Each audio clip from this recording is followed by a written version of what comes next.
Ким Кардашијан не е единствената дама која привлече внимание на големата награда на Монако. Сопругата на Шарл Леклер исто така ги воодушеви сите присутни минатиот викенд.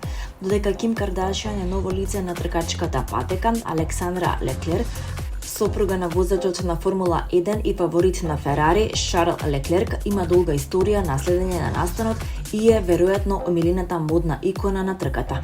Таа не ја пропушти шансата да го бодри својот сопруг изминатиот викенд, кога се одржа големата награда на Монако во Формула 1, а за таа пригода одлучи да облече вистински летен фустан.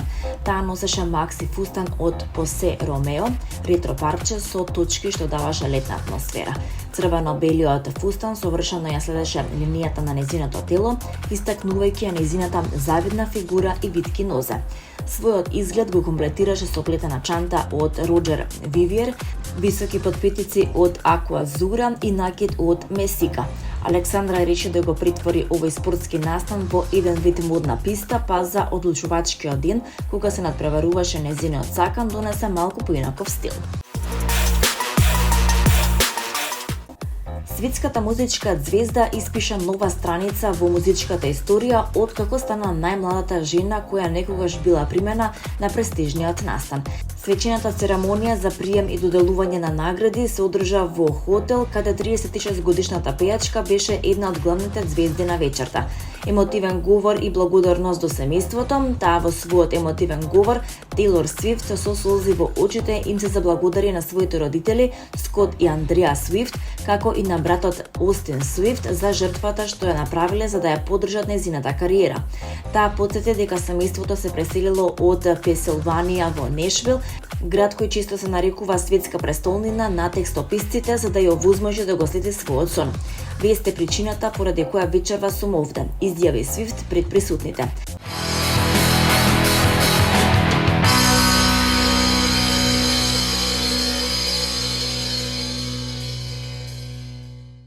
Македонската режисерка Дина Дума постигна голем меѓународен успех откако нејзиниот втор долгометражен филм Скейтбордингот не е за девојчиња ја освои престижната награда Нора Ефрон на филмскиот фестивал Трајбека во Њујорк. Наградата се доделува на исклучителни режисерки чие творештво го отсликува духот и визијата на легендарната американска сценаристка, режисерка и писателка Нора Ефрон. Филмот имаше својата светска премиера на 5 јуни во рамките на програмата Меѓународна надпреварувачка селекција на фестивалот Трајбека, со што стана првиот македонски филм прикажан на овој престижен фестивал основан од Роберт Де Ниро. Според продукцијскиот тим, проекцијата се одржала пред приполна сала на Менхетен, пошто следувала долга сесија на прашања и одговори. Публиката и филмските професионалци упателе бројни пофалби за режијата на Дума, особено за автентичноста на приказната и работата со актерите.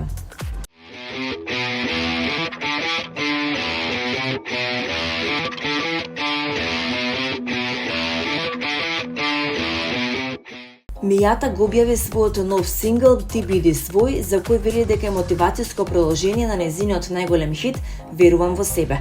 Како што вели кант авторката, оваа песна е дел од нејзината душа и носи порака за слобода, автентичност и храброст да се биде свој.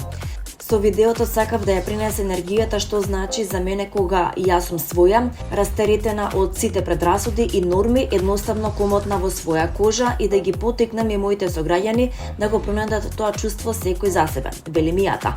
Песната е целосно отсвирена во живо во студиото Подрумот во Скопје. Авторка на музиката, текстот и дел од аранжманот е Мијата. Во песната свират Гоце Вангеловски на виолина, Бојан Димитровски на пијано, Кире Мирчовски и Јаков Ѓурковски на гитари, Иво Митковски на бас гитара и тапани, а кантри звукот го збогатува бенџото во изведба на Рики Миер од Калифорнија.